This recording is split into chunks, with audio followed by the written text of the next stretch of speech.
The next speaker is going to be Dr. David Crawford. He's going to discuss upgrading and upstaging in patients undergoing radical prostatectomy. Good morning. Thank you. Interesting discussion, and I think both Jonathan and Lori are correct. But if you think about it, and this is sort of applies to what I'm going to talk about in a minute, in almost every cancer we treat, we stage it. You know, we'll do a PET scan, a bone scan, CT scans, node biopsies. In prostate cancer, we rely on random transrectal biopsies. You know, that's what it all distills down to, I think, and that's what both of them sort of said. We need a better way not to miss the pattern force. And we see this all the time, where somebody's biopsy, you do a radical and the cancer's on the other side. What happens? Things get mixed up.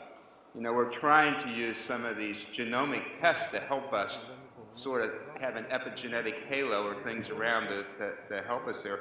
You know, I agree 100% with Michael that MR is helpful, but there's a long way to go. We had Peter Carroll at our place last week, and they've done a lot of work with MRI over the years. It's sort of the founding place, and he feels the same way. People are jumping on this bandwagon, and it's not where it really should be. So my talk that I was asked to do is about some of the upstaging and other things that happen and the need for salvage therapy. First of all, this is Dr. Klotz here, giving me my honorarium for this talk. He and I play golf quite a bit, and he's always paying me at least $5 or $10. Tries to pawn Canadian dollars off on me, but I won't take them.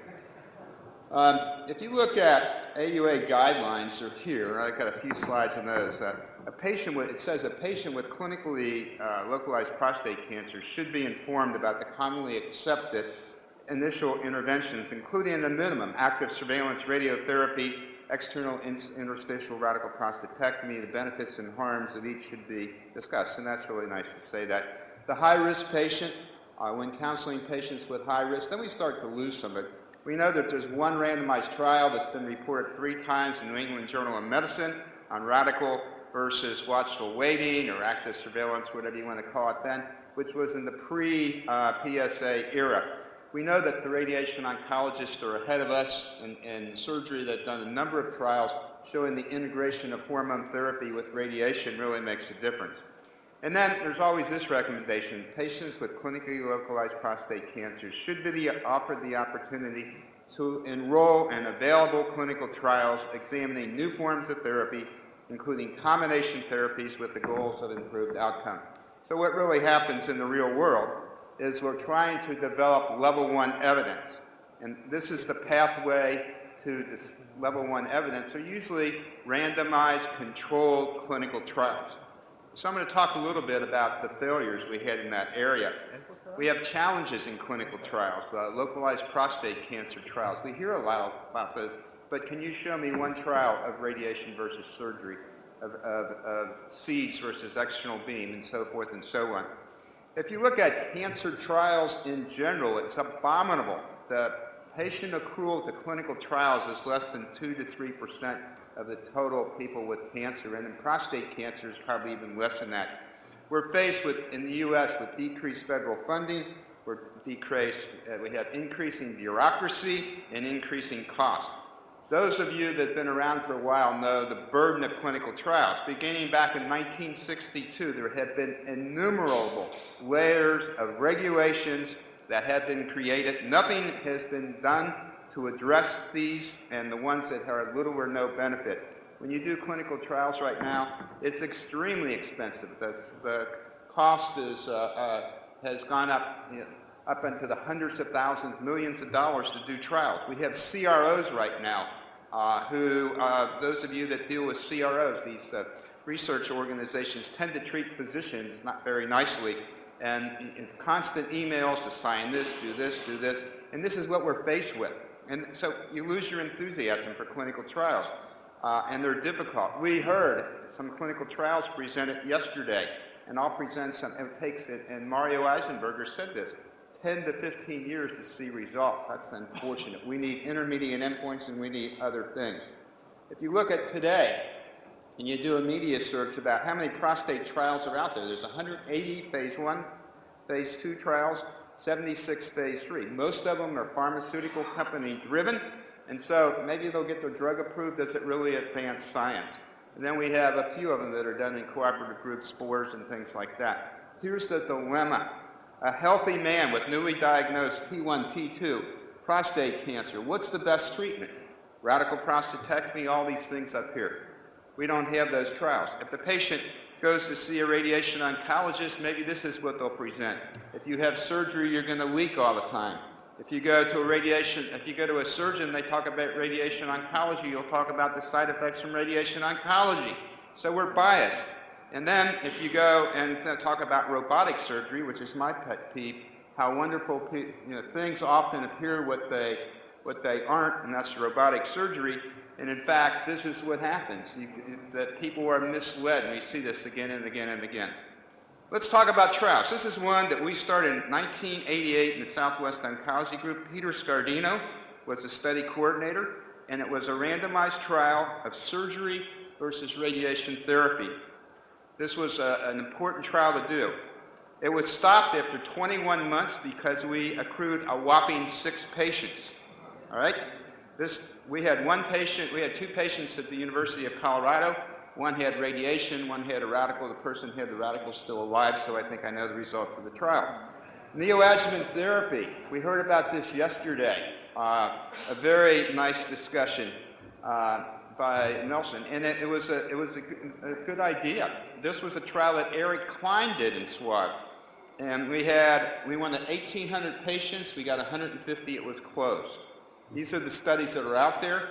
The problem with all these studies are they're small, there wasn't a lot of follow-up, and they're in different eras. It doesn't mean that neoadjuvant therapy doesn't work. This is the one everybody talks about, the positive trial, but it wasn't that positive. It was positive, but it wasn't that positive. And then the SPIRIT trial, this is another one that was out there. Great trial, radical prostatectomy versus brachytherapy. The surgical group tried this. They wanted almost 2,000 patients. They got 56 and it closed. So if you get my gist here, every trial we try that's important, we can't accrue to. We know that chemotherapy in prostate cancer is not great, but it's pretty close to what sort of the responses you see in metastatic disease, in breast cancer, and colorectal cancer, and so prostate. And so there's the concept of integrating chemotherapy earlier into prostate cancer, and that was mentioned a little bit yesterday.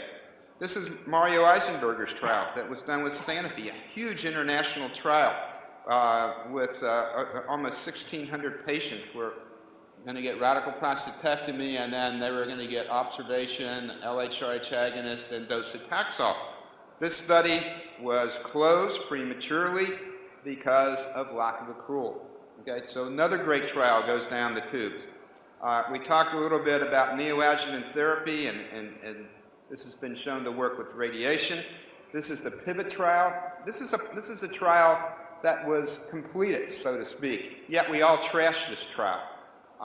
We don't talk about the positive aspects. There were some positive aspects that surgery worked in higher risk patients. And this is Dr. Klotz's trial, START trial. We were all enthusiastic about this trial. International trial to see what active surveillance did. Beautiful trial. What happened? It closed. And then, just moving on to the final couple things, adjuvant therapy in prostate cancer.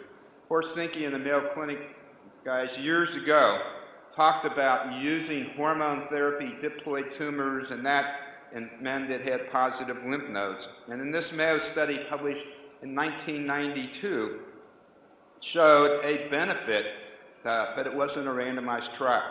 And if you look at recurrence in hormone therapy, no more hormone therapy, it appeared that this integration worked, yet it wasn't widely accepted.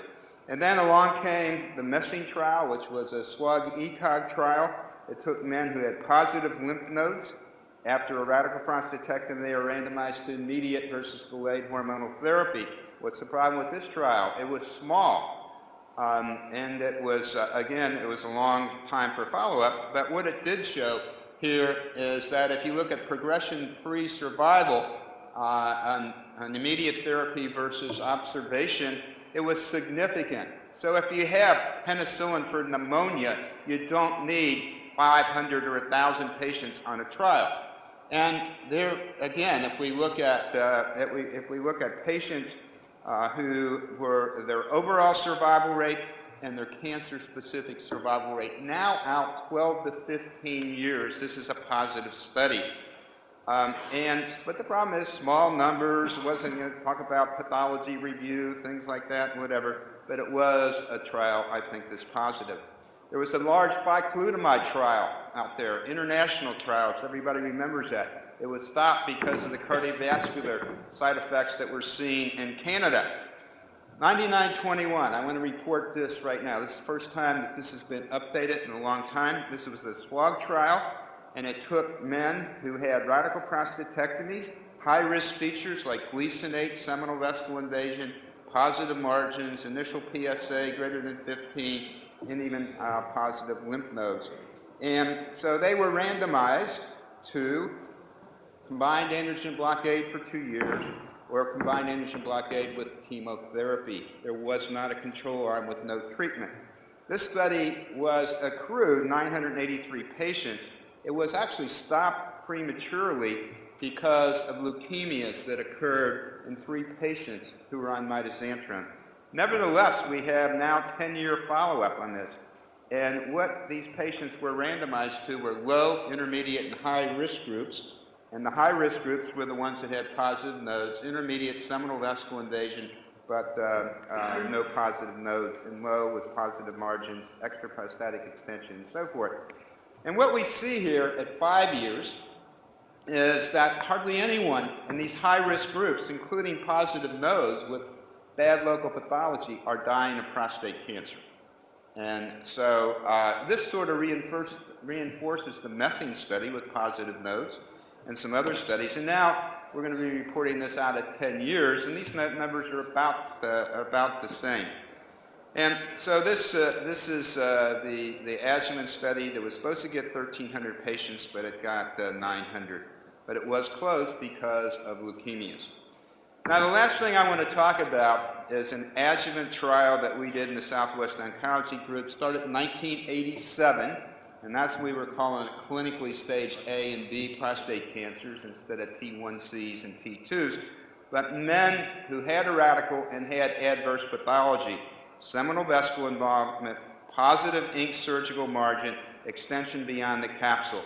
At that time, we randomized them to radiation therapy versus observation.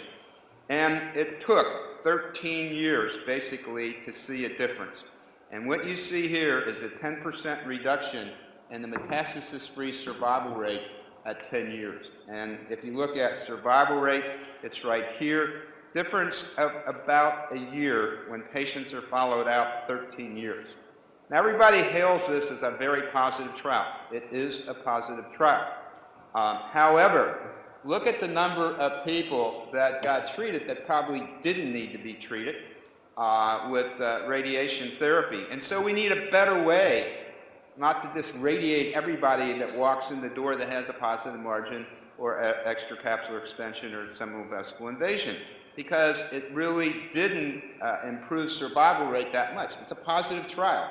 But maybe there's a better way, and this is where genomics and things might help us, to determine who benefits. What people do, in fact, some people say, I'm going to wait until the PSA goes up, or I'm going to wait till this, or I'm going to wait till that. That doesn't always work. Okay, thank you. And PSA doesn't tell the whole picture. What there is a new test called Decipher, which is a test that looks at genomics, and it tries to predict, based on 22 expressed RNA biomarkers, the pathway. And what this does is it can help you determine who is going to have metastatic disease and who is not. And I think this is how we need to go forward with things like this in the clinical trial. So conclusions, radical prostatectomy I think is an optimal treatment for a lot of localized prostate cancers. We talked a little bit about hormone therapy, robotic prostatectomy results. We can talk about those, but they're probably similar. And we need better molecular risk stratification as we go forward in the future. Thank you.